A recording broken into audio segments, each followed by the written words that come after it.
Good afternoon and welcome to But What Does It Mean? Our webinar series. This is the fourth of our webinar series where we delve deeply into research, usually of a national nature, on a topic of diversity, equity, and inclusion. And today we're delighted to talk about the state of Latino entrepreneurship.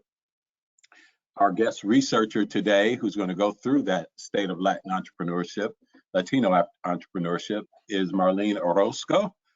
Marlene is the lead research analyst with the Stanford Latino Entrepreneurship Initiative and a PhD candidate in sociology.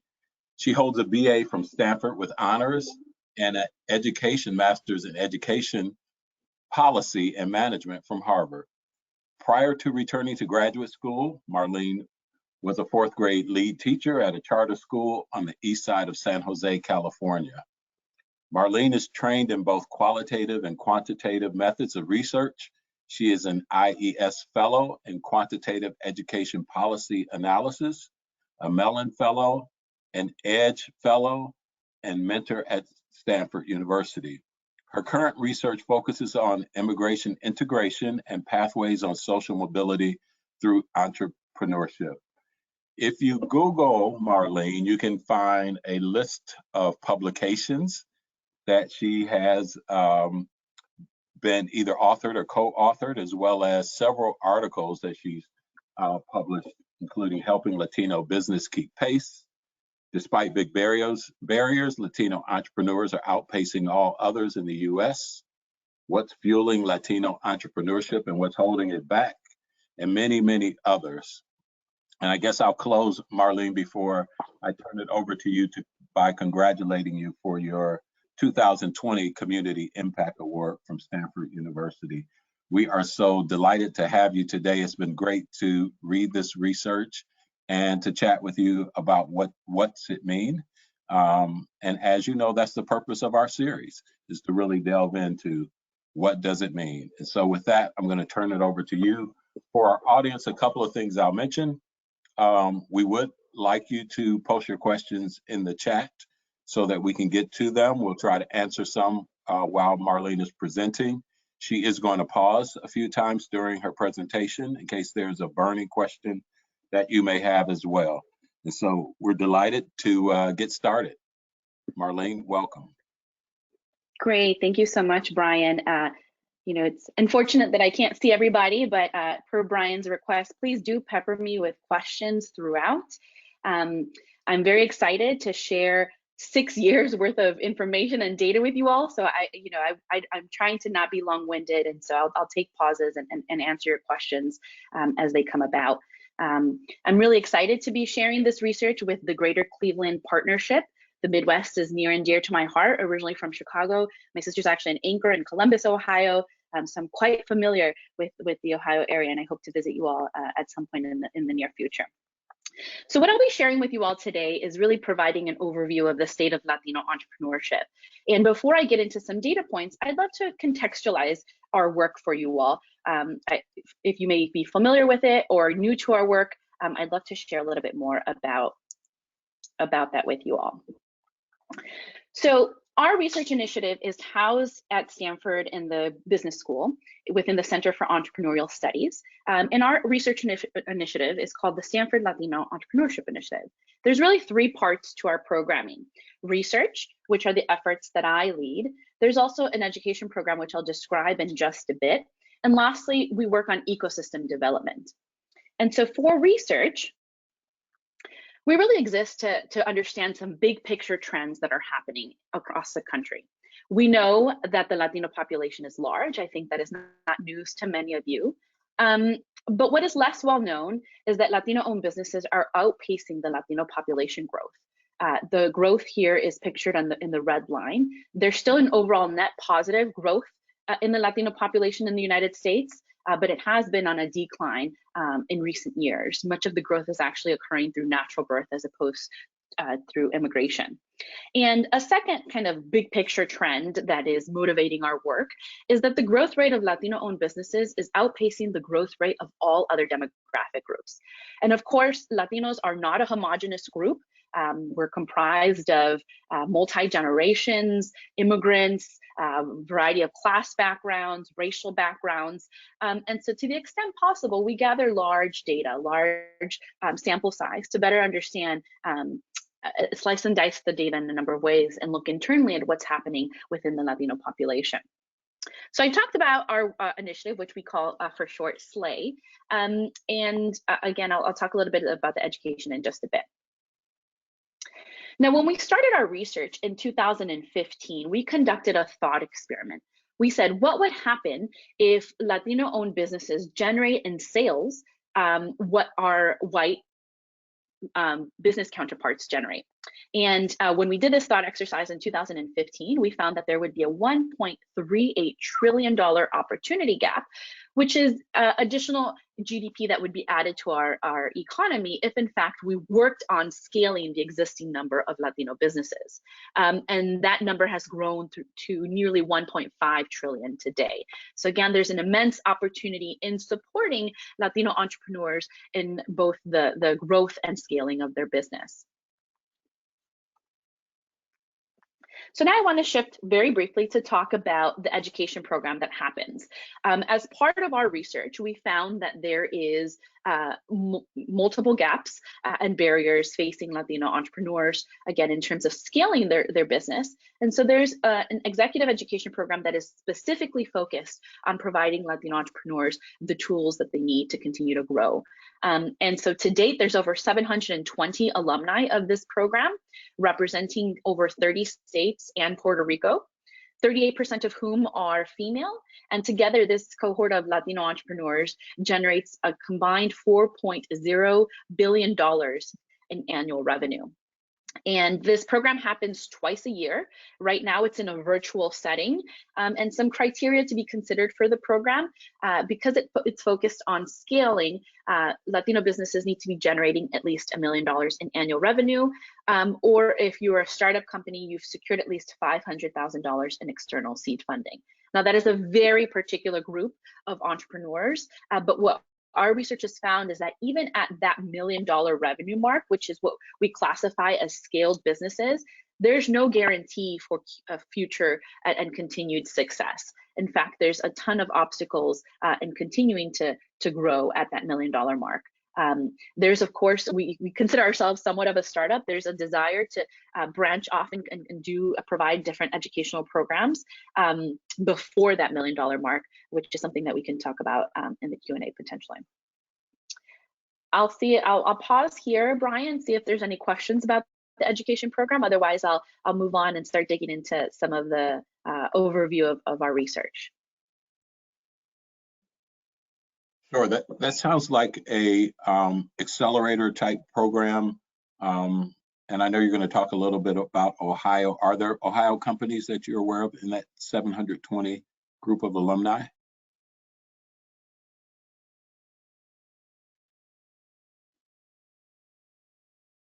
Oh, I lost your sound, Marlene.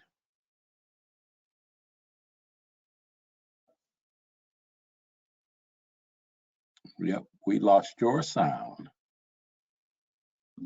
Oh, I hear you now. There you go. All right, were you able to hear my question? I did not, I apologize, I did not hear your question. Yeah, my question was, that seems like a great accelerator program, and out of 720, do you know if there are many Ohio Latino companies in that? That's right, that's right. I invited a few. There's a couple from the Cleveland area, and there's to date about 5 or 6 that have come from Ohio. And so I encourage, if you know Latino entrepreneurs that fit kind of that criteria within the Ohio area, we would love to increase the representation, because really what we found is that participants of the program are really ambassadors of the information that they've learned, and they go back to their respective communities, share it with their employees, share it with their networks.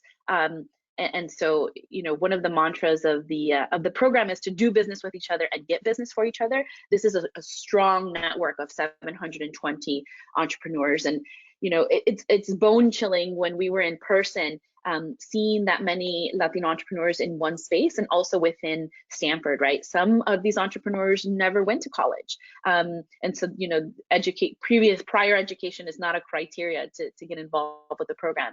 And then others have MBAs, right? So there's a wide range, but together they're cultivating this knowledge network with each other, and then their respective communities as well.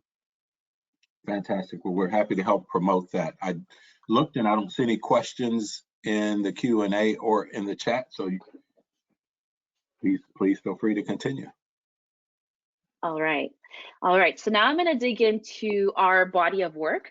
As I mentioned, we started conducting research in 2015, and we started by looking at existing data. And we know that the U.S. Census Bureau collects data on business owners, similar to how the census collects data on population. The 2020 census, as you know, and I hope that everybody participated in, the census happens every 10 years, and for business owners, it would happen every 5 years. But you know, this was just a census, a count of current businesses. It didn't really tell us what some of the challenges were or some of the opportunities. But we do have a general sense of growth trends or overall trends through the census data, but again, very limited in terms of digging deep. And so what we did is we started to administer our own survey, our own national survey of Latino business owners in 2015. And to date, we've had a large sample, a little over 5,000 business owners that participate in our surveys. And it's immensely important for those of you who are in kind of the research space to have a large sample size in order to, again, do those data cuts. And this is a sample that is nationally representative. We obtain, respondents from all 50 states. And on the back end, and I won't get into the nuance, but we do leverage the existing data sources from the census to weight our data to make it as nationally representative as possible. So happy to answer any questions there. And on the screen, you can see our annual output, which is the State of Latino Entrepreneurship Report. You see 5 years displayed there, and our next one is set to be released this Friday. And I encourage you all to attend and hear the latest there. This year, our report is slightly different in that in addition to surveying in-depth Latino business owners and their experiences, we also have a benchmark group of white business owners. We oftentimes get asked, well, what does this look like? What does the financing experience look like for other groups? And we've again been able to leverage the census data, but not to the detail of our own survey. And so we're excited to share some findings there, particularly as it relates to outcomes. And one other note that I'll share on this slide is that in addition to conducting these industry reports, part of our research efforts is really in convening other researchers and academics who are interested in studying Latino entrepreneurship in any form and contribute to this body of work. You know, when we started this in 2015, there wasn't much out there. And now if you Google, as Brian indicated, you'll see a lot of media stories covering our reports, which really supports kind of pushing changing the narrative on who the Latino entrepreneur is. And so together, when we convened, we again came from a variety of disciplines. I myself come from a sociology background. There were also economists and folks in urban development, women's studies, and together we created an edited volume advancing U.S. Latino entrepreneurship. And so, you may be familiar with some other folks who are represented in that volume. In speaking to Brian, he referenced the work of Rob Fairley, who's an economist at Santa Cruz. And most recently, you may be familiar with his work and really kind of early on in the pandemic, quantifying what the dip in self-employment looked like for diverse entrepreneurs, wherein there was a decrease by 41% amongst African-American entrepreneurs and 32% for Latino entrepreneurs. And Rob uses census data, the current population survey, which I should note is not a business survey, it is a household survey. So the unit of analysis there is a self-employed individual as opposed to a business owner. So it's really important when you're consuming research on entrepreneurship. Firstly, there's a variety of definitions on what entrepreneurship means. Does it mean innovation? Does it mean any business? Right? So there's a variety of discussion there. And then the underlying data source, is it the business owner or the business itself? But nonetheless, I wanted to share kind of this overview of our outputs so that you may be familiar and leverage them when you need a data point. I'll briefly go through this one. These are some of our outputs continued. We oftentimes engage in collaborations. We released a report with the Federal Reserve Bank of New York, and a group called Interrise that looked at national trends on Latino-owned businesses. We also created an index through the Latino Entrepreneurship Gap Report, where we're really trying to formalize a measure to look at gaps in entrepreneurship regionally. Now, I'll get into some of this in just a bit. To the extent possible, when we have a large sample, either at the local or state level, we do regional analysis. And there are a couple displayed here, one in Chicago and one for Miami. And a couple of years ago, we did one for the state of Ohio. We would love to be in a position where we can also conduct regional reports in Cleveland. And this is kind of one of my takeaways that I was also talking to Brian about is, as we've been in the space for a few years now, what we're noticing is that there's lots of disparate efforts to collect information on entrepreneurs, diverse entrepreneurs, and this can get very kind of scattered and piecemeal. So my charge for you all is to work together, for us to work together in collaboration to advance surveys and data collection efforts for two reasons. One, if you're familiar with this work, it's very timely. It can be very expensive or time consuming and expensive. And then secondly, on the recipient end, we're asking a lot of business owners to share their information, their personal information about their business for the purposes of advancing policies that can better support their needs. And what we're seeing right now during the pandemic is there is an overwhelming sense of survey fatigue.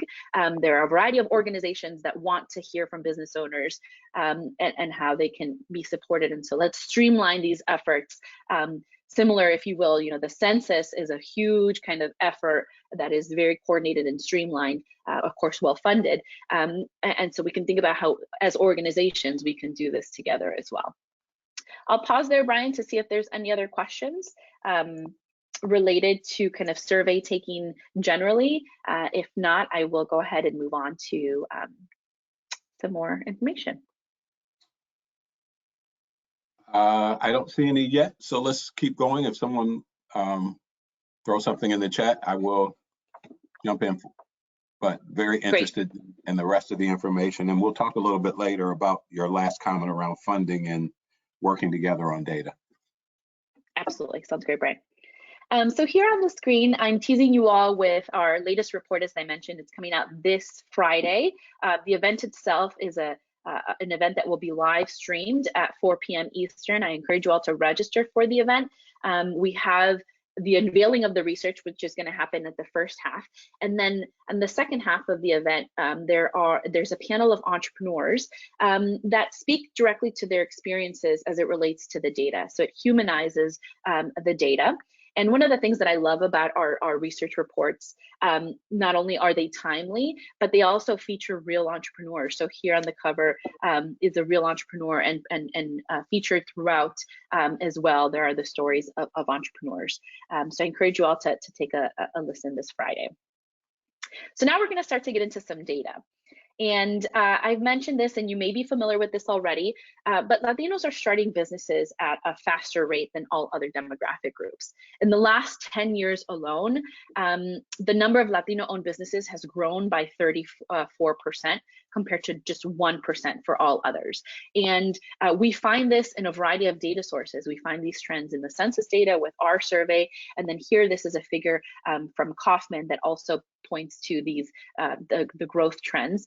And what this shows is that in 2018, 0.51% of US Latinos became entrepreneurs by starting a new business. And this is a rate that is almost double to that of the next highest group.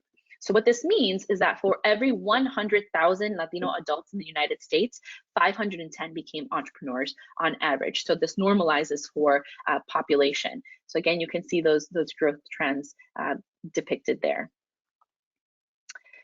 And really to kind of situate this growth in relation to population, what we did is we created this Latino entrepreneurship funnel. Now, there are several stages of entrepreneurship, right? We can think about entrepreneurs as a share of the population.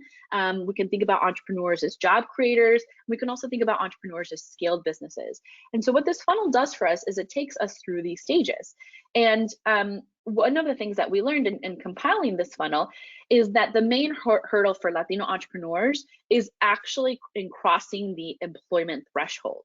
So the light blue figure here, the light blue bars, show you what the conversion rate is of going from the population to then being self-employed. So we talked about how Latinos are over-indexing in being self-employed, right? So there's no gap there. But where the gap happens is in going from a self-employed individual or a solopreneur to then hiring your first paid employee and becoming an employer firm. And we're seeing that this is an immense gap. And some of the challenges as it relates to crossing that employment threshold are really around liquidity and access to cash. So one of the challenges that surfaces year over year, of course, is access to capital. And so we begin to dig deep on what some of those capital opportunities are and challenges as well, which we'll cover in just a bit. So here is a visual representation of the United States, but what the dots represent are survey respondents. So I talked about how our survey is nationally representative, and there are roughly 5,000 or so dots here, and the size of the dots represent the firm size in terms of annual revenue.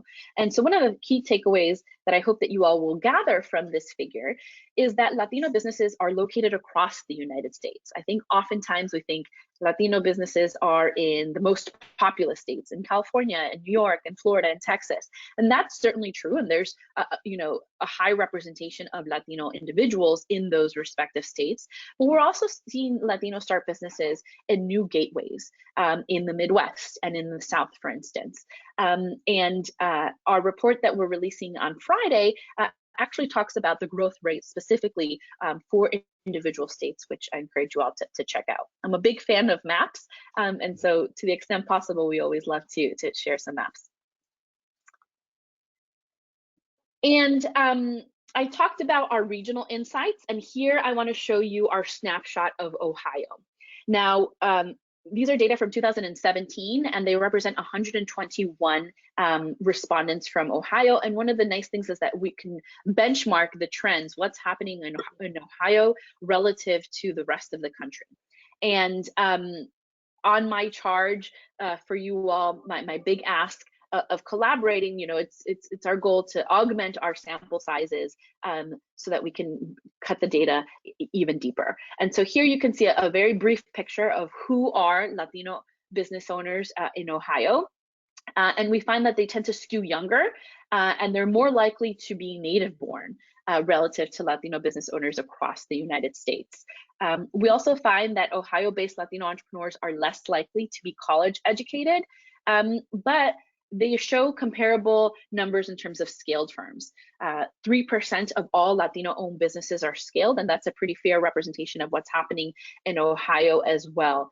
One of the things that we looked at in a previous report was the childhood class background, right? So we talked about how Latinos are not homogenous, they come from a variety of class backgrounds, and we found that for those that are scaled or generating at least $1 million in annual revenue, most of them come from low or lower middle income class households. So one's childhood class background to be an entrepreneur is certainly a challenge that is surmountable. And so that is why we might be seeing kind of this propensity for entrepreneurship across this population. And then lastly, I'd like to highlight that local banks are more likely to provide loans to Latino-owned businesses in Ohio compared to the national average. And this is really important because one of the things that has surfaced is when we look at traditional sources of capital, banks are it for small business owners. And this has largely come through national banks. But what we're seeing is that, in fact, Latinos have more success with acquiring loans from local banks. And in interviewing entrepreneurs as well, we find that this has a lot to do with relationship building. Latino entrepreneurs, when engaging with local banks, can speak directly to the decision maker. And Latinos are a very communal group, and so relationships are key here in terms of being able to access funding. For this regional snapshot, we will provide all of the attendees with a copy of this post-event. Happy to answer any questions specific to Ohio. Of course, there are data limitations, but what I would like to do now is charge through and talk about more of these big picture trends of what we're seeing with our survey year over year. And one of the things that we highlight is growth strategies. So we created a growth framework, and we looked at what are the factors that are positively correlated to growing your business. And I'll pause there because I see that Brian popped on. Brian, would you like to? Yeah, I just wanted to repeat a question that was in the chat. I've got a very small box, so it's hard to see it, but we have one of the people who was a participant in the survey and wondered how many companies participated from Ohio. So in 2017, we had 121 participants from Ohio. And then this past year, we had a little under 100 participants.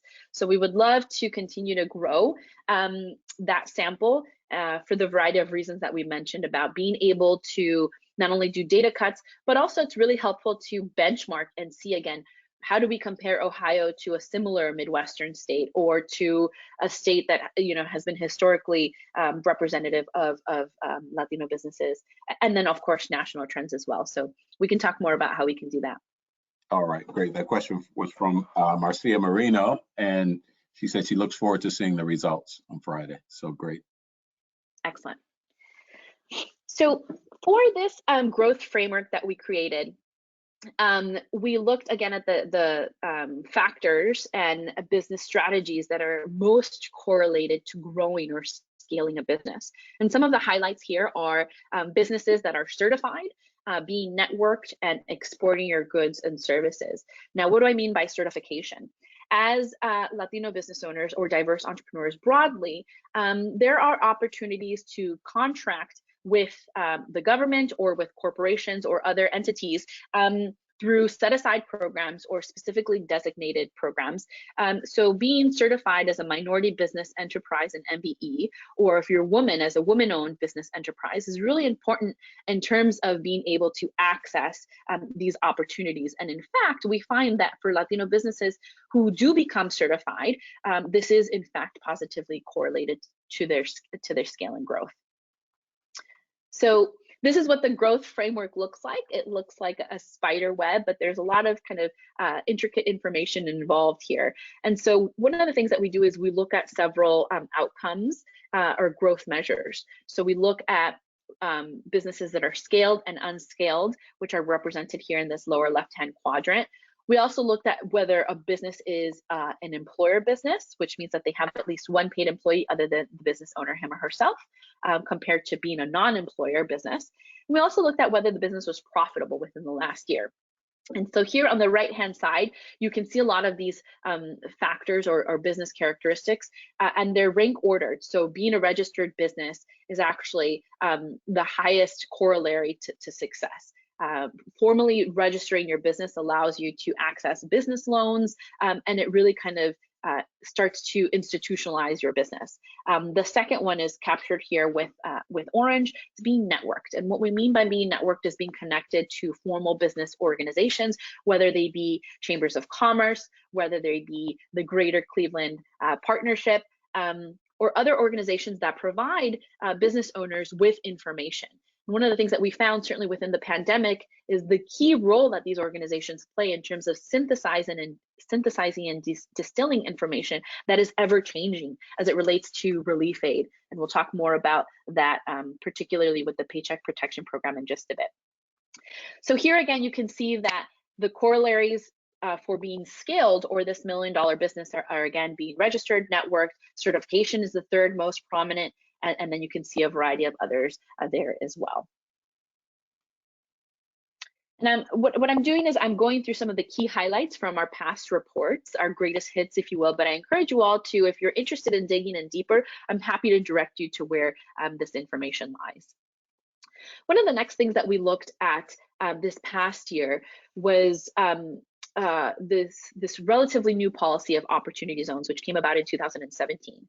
We know that place matters, and that's why we encourage entrepreneurs to respond to this survey and others to the extent that they are available and can do so, because data is important in terms of making policies.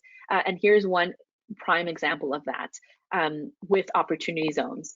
We found that these policies might provide benefits to Latino business owners, but certainly this past year, the majority of Latino business owners in our survey were simply unaware or unsure of what opportunity zones are. And in this next figure here, again, I told you I love maps.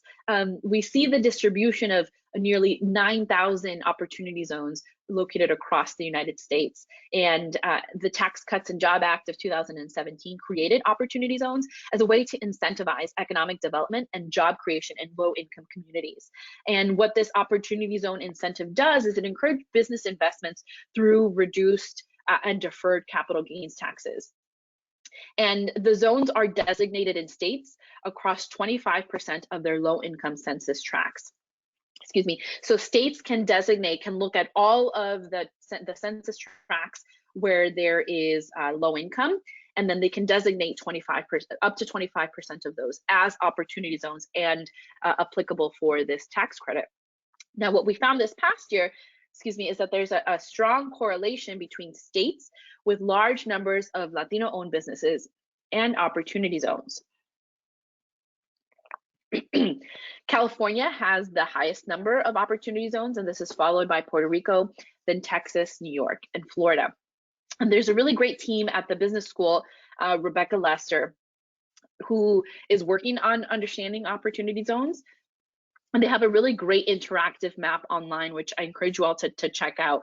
And one of her research studies shows that, in fact, the way that states were designating these or selecting these opportunity zones was they were actually not selecting the most vulnerable or the lowest income census tracts. What they were doing is they were selecting census tracts that were already being gentrified or on this positive or upward trajectory. So that is something to continue to measure and look forward in the future. What we found, related to this, and of course we can't say that because of opportunity zones there was revenue growth. Again, it might be because these census tracts were already gentrifying or being infused with funding. But what we found is that 14% of Latino-owned businesses are located in these designated opportunity zones. And we do this by linking them to their zip codes. And among those, only 28% knew that they were located in an opportunity zone, 47% did not know, and 25% incorrectly believe that they were not in an opportunity zone when really they were. And we find that Latino-owned businesses in these opportunity zones have a higher average and annual revenue growth rate compared to those that are not located in opportunity zones, 24% and 13% respectively. And again, I want to make it clear here that we're not implying that Latino business revenue growth is a direct result of this opportunity zone policy, but it does show that there is a shift happening within these designated opportunity zones. I want to move now to another key finding, and I'll pause here because I think Brian is going to chime in. I love when you pop up. Yeah, we got the rhythm going. I pop in, so that means it's question time. So we had a question from Benjamin Collinger, and I'm still having a little trouble with my window box, but it basically says, what kinds of capital vehicles and amounts would your research recommend for community development stakeholders to implement? I'm wondering if there's a sweet spot given the common need to go from solopreneurship to hiring employees. It's a really great question. And we've been exploring this a little bit through this notion of the local banks and CDFIs, the Community Development Financial Institutions. And for folks who work in this space, providing loans to low-income communities or diverse entrepreneurs, we find that there is this initial inclination to give out microloans, so $5,000, $10,000. And what we found is that the need is actually greater. There are entrepreneurs in business that would like to access additional funds for expanding their location or for buying equipment. That is a big hurdle, actually, is in buying equipment and gaining these assets. And so in terms of a sweet spot, I would say that it is beyond this micro loan, which I think people tend to go towards. The need is much greater than that. As great as I think the average here is around $100,000, which is what we look closely at. And so that I think speaks to that particular question. Great, thanks. And I was going to ask you also, when you were talking about opportunity zones, and I know that the jury is, I don't even know if they've gone into deliberation yet. They're really out in terms of opportunity zones and the causation versus correlation. And I'll add to this, and I'm hopeful that our new administration will add more requirements for impact. So to your point about where zones were created, oftentimes in places where there was some belief or momentum that things were going to move forward.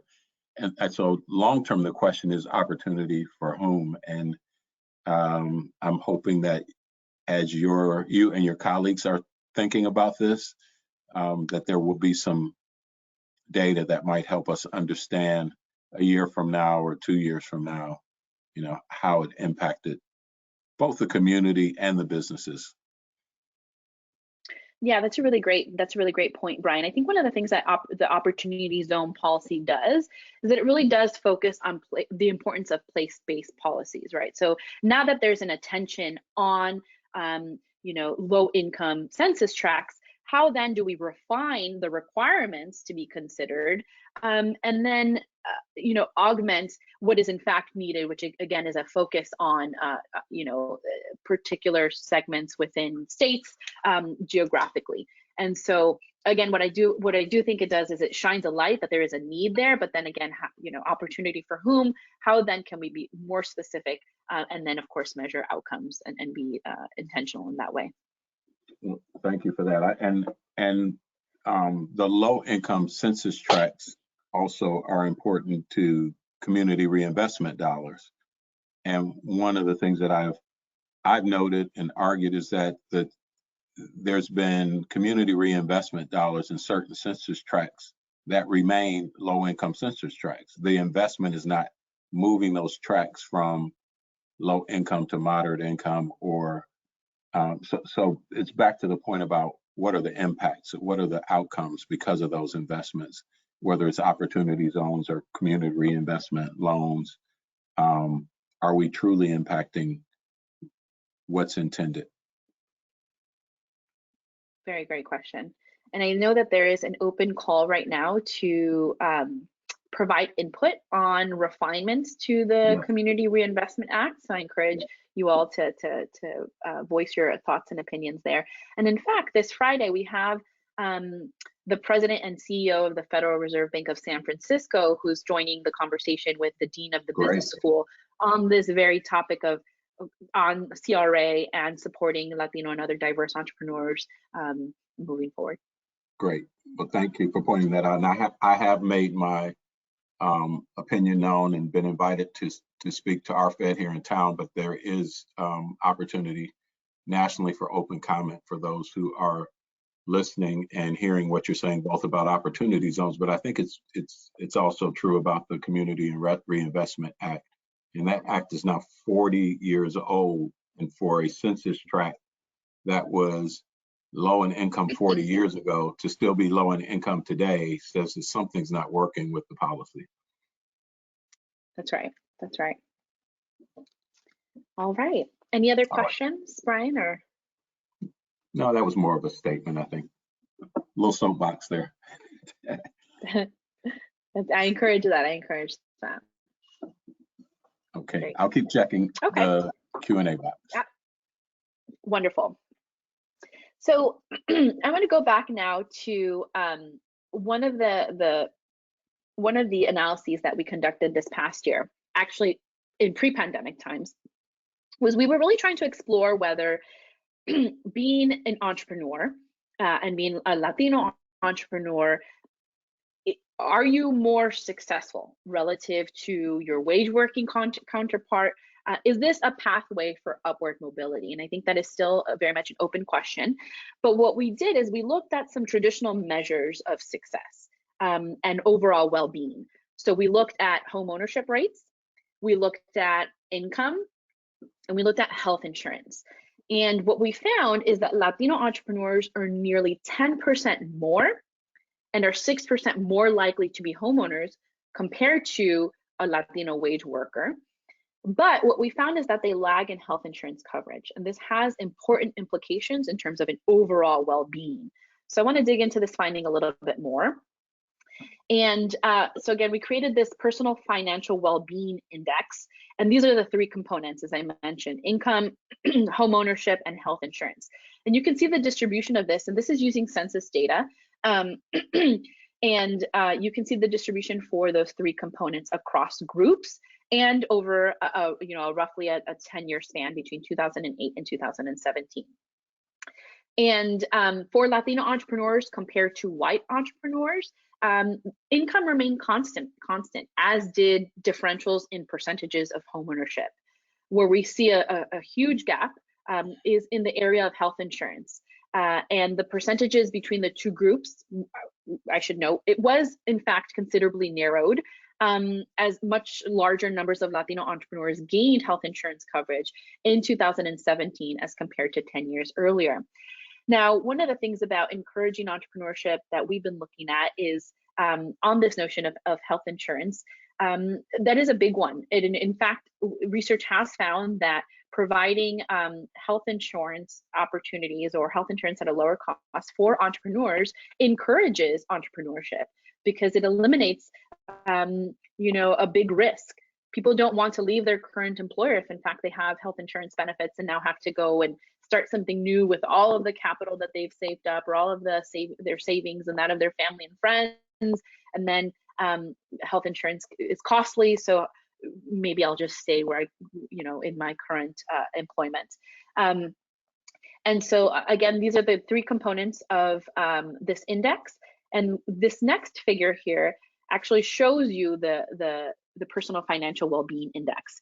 And entrepreneurs of various demographic groups, Latino, white, Black, and Asian, are captured here with the triangle, and wage workers are the circle on this figure. So the average is that line at about 100 in terms of overall well-being. And you can see here that Latinos are, Latino entrepreneurs, again, represented by that triangle, they're trailing behind wage workers, again, because of this immense gap in health insurance coverage. Latino wage workers are more personally financially well off. But again, most of this has to do with health insurance. 63% of Latino entrepreneurs have health insurance compared to 78% for Latino wage workers. And this is the largest gap among all groups, and it also represents the lowest rates of health insurance coverage compared to all other demographic groups. And so again, when we think about the impacts of the pandemic and the fact that it's disproportionately impacting Latino communities and communities of color, and then of course augmented or compounded by the fact that there's disparities in health insurance, we can only imagine not only the health toll that this takes, but of course the overall financial toll. And so I direct you all to this personal financial well-being to get us closer to understanding, again, what are the overall opportunities and benefits of entrepreneurship in a variety of factors involved. So now I'm going to shift gears.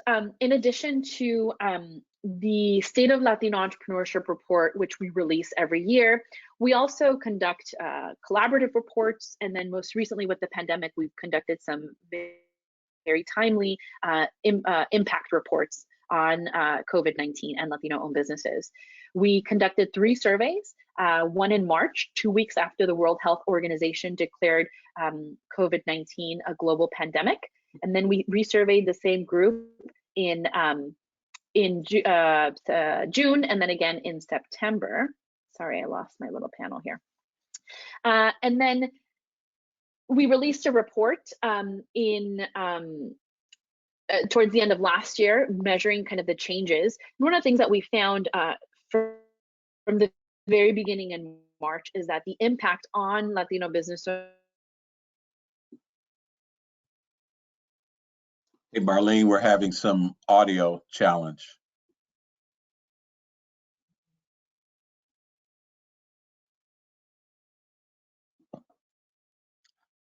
Marlene, we're having some audio challenge.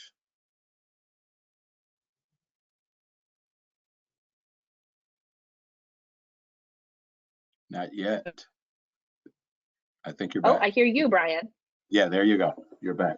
Okay. We lost you a few sentences ago, not much. Okay. Thanks for popping in and letting me know. I think Okay. I'm back. I'm in the green now. Thank you. So in this last report around COVID-19, we also included a few case studies. Featured here on the top is Maria Palacio. She's the CEO and co-founder of Progeny Coffee. Progeny Coffee is based in the Silicon Valley, and when organizations and places of employment closed down as a result of the pandemic early on, Maria lost 97% of her sales in a single day. She serviced coffee to kind of the big tech giants, the Facebooks, the Googles, the IBMs, and so she now lost this revenue stream.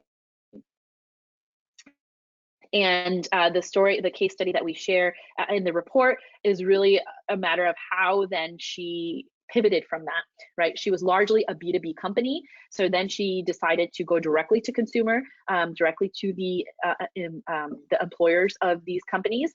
And she leveraged her personal network. She is a participant of the SLAD scaling program.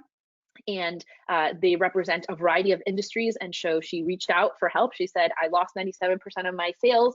And there was a consulting company that provided their team of engineers to her for free to help her get her website set up, so she can then provide her coffee directly to consumers. She's received a lot of media attention. She was featured in Forbes recently, and is also kind of just always actively looking for grant opportunities to kind of keep her business afloat. And the farmers who pick the coffee beans in Colombia, which is her direct model. Featured on the bottom here, we have Lorena, who's the CEO and chef owner of Maria Empanada, a couple of empanada shops located in the Denver area. She also saw an immediate impact to her business. And one of the things that was most popular before the pandemic were these empanada making classes, which she would host at her restaurants. And she thought that this revenue stream would be shut off as a result of the pandemic. But as many did, she transferred this to a digital space and started hosting empanada making classes online, and would pre-prepare all of the materials that one needs to make an empanada. Participants would then come and pick up these materials, pre-packaged materials, and go make their empanadas at home. And so there's a picture of her in terms of pivoting during the pandemic and making sure that she maintains this revenue stream open. I want to get into a couple of COVID-19 findings, and then we'll open it up to a broader discussion on any of the data points that I've shared with you all today. Here is a sneak peek of an industry impact figure in our next report. And what we did is we looked at the industries that were most negatively impacted by the pandemic. And this is represented by the size of the circles. And so you can see that the accommodation and food services, which represents restaurants, is the largest circle, and in fact, the most impacted. And we can also see that Latinos over-index in terms of their share of restaurant ownership. And so what this allows us to do is think about ways in which we can address the effects of the pandemic in a segmented and industry-specific way, which is certainly going to be needed. And so here is that figure. And then one final note that I'd like to say about the impact of COVID-19 on businesses, and I think other research has found this as well. And we were struck by this when we conducted our second iteration of the COVID-19 impact survey in June. We were struck that 80% of Latino-owned businesses at that point indicated that they would likely recover from the pandemic. And this was actually similar to the optimism of white business owners, who we showed in our in that report were actually accessing relief aid at higher rates, and of course have a longer liquidity or cash runway relative to Latino business owners. But despite these challenges, Latinos show an overwhelming sense of optimism. And this again is true actually for other diverse entrepreneurs. And so, this sense of optimism and hope is certainly needed in terms of being resilient and overcoming the impact of the pandemic. When we followed up with the same group again in September, I will note that the optimism had slightly waned. It got down to about 60%, but that group had shifted to this neutral category. It's not that the pendulum shifted to the opposite and pessimistic end. They were more in this kind of neutral category.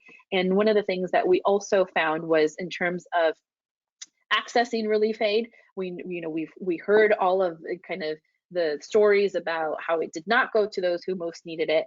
And in fact, we also found that with Latino business owners, those who were most connected to organizations and tapped into networks, they were more likely to receive PPP funding.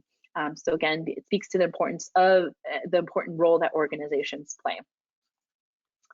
Happy to share some more findings around the pandemic through the Q&A, but what I want to leave you all now is hopefully with another sense of optimism or positive note here, is that the work that we've been doing at the Stanford Latino Entrepreneurship Initiative is really changing the narrative and impacting media stories. And so I know Brian alluded to some early on in the introduction, but here you can see some headlines from places like Forbes and The Atlantic on the role that Latino entrepreneurs play in the economy, again, starting businesses at a faster rate than other groups. And we'll show some additional growth trends in terms of revenue this Friday, but there's a real sense of optimism about this continual trend in entrepreneurship moving forward with this segment, and of course, encouraging others as well.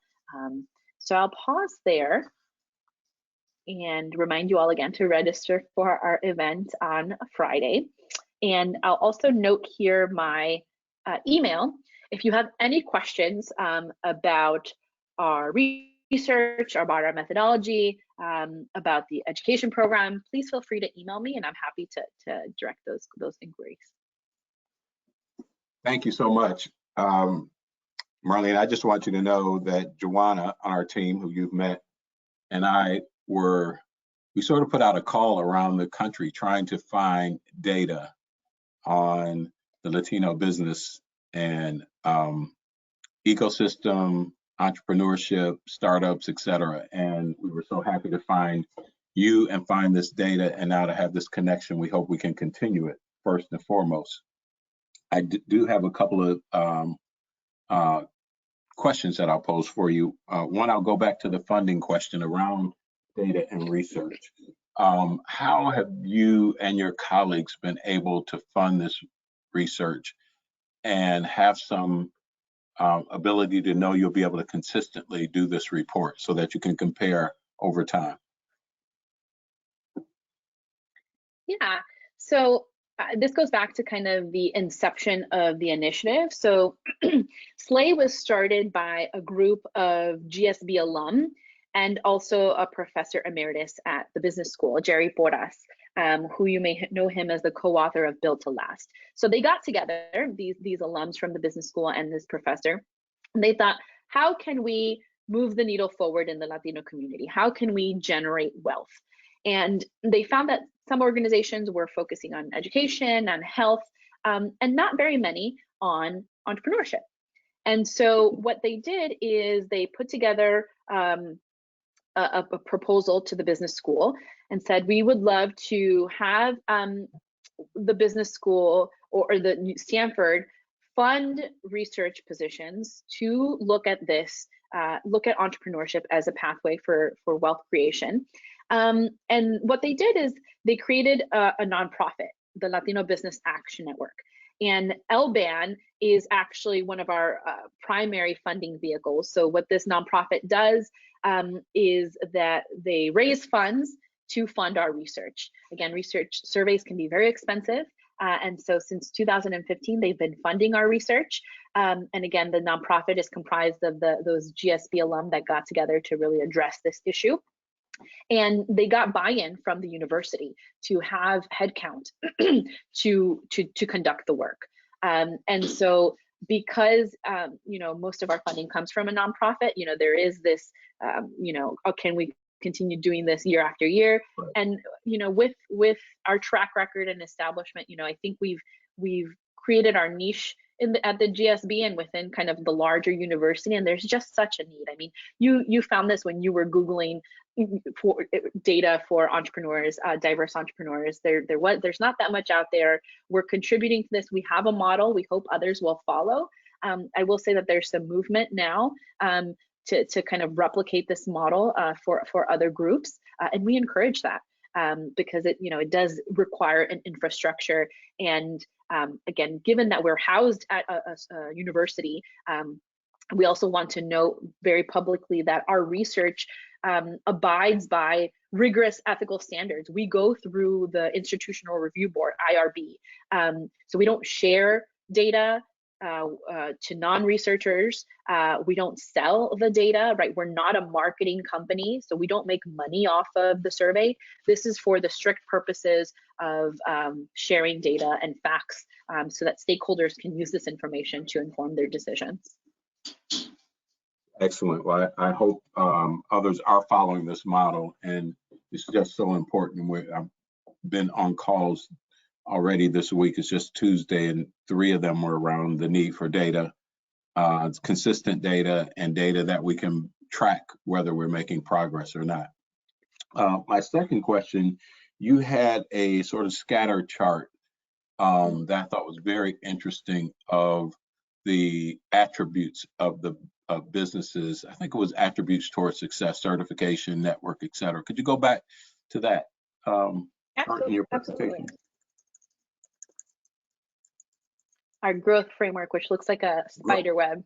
Yeah, spider web, that's what you call it. And so these are all important attributes. And on the right-hand side, it seems like they're in the order of priority or importance.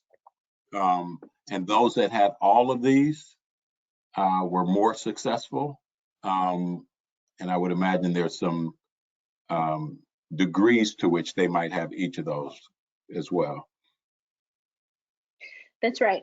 So those factors, are ranked ordered in terms of overall effect or magnitude or effect size. So again, the most prominent one is being a registered business. And this is true for, this is a growth factor for a variety of segments of our survey, right? So whether you're immigrant, whether you're a big revenue company, a small revenue company, female, male, being registered is in fact the most prominent corollary of success. And I also note here that it was interesting to find, at least for me, that immigrant Latinos were more likely to be registered than native-born Latinos. And so there's this notion that entrepreneurship provides a pathway of not only employment, but perhaps mobility for immigrant entrepreneurs, particularly among immigrant entrepreneurs who may be undocumented. You don't have to have a social security number in order to start a business. You can generate an ITIN and then pay your taxes and be a credible, legitimate business in the United States. And so we see that immigrant businesses had a greater propensity to be a formally registered business relative to their native-born Latinos. Mm-hmm. I think this is so important. And would you think that this growth framework applies across all minority businesses similarly? That would be question number one. Then question number two, if we were looking at non-minority businesses. That's a really good question. I think facets of it would. I think Oh, we're losing your sound. I think I got the. Ooh, can you hear me? Yeah, I can hear you now. Yes, Okay. What about now? I think I'm in the green. you're in the Okay, great. green. So your question was, does this apply to all? Does this apply to other business owners? Is this Yeah. what you asked? Yes. Yeah, other minority. Yes, that's right. So the way that we cultivated these factors was really by looking extensively at the literature and what does the literature show. And so we made sure to ask these kinds of questions on our survey to then be able to measure them. And in fact, this does apply for other entrepreneurs. We haven't done in-depth analysis for other entrepreneurs to date, again, because there's not a cohesive survey that would allow us to do that. But nonetheless, the literature shows that certification is absolutely a growth corollary particularly for diverse entrepreneurs. That is pretty kind of standard across the board. And I think we're seeing more and more this notion of being networked and formally connected, I would argue applies to other groups as well. And then for this notion about being registered, when I've looked at audit studies, studies that like secret shopper studies of people, of a white business owner or a pretend white business owner that goes into a lending institution to request a business loan, and then a Black business owner that goes in to request a business loan. That is one of the first questions that they ask, and they more so ask the Black business owner, are you registered? And they look up their business online to see if they're registered. They did not ask that question of the white business owner. So needless to say, I think that this is a kind of a universal growth corollary is being a registered business owner and a legitimate business in the eyes of external entities. Okay, I think I see another question.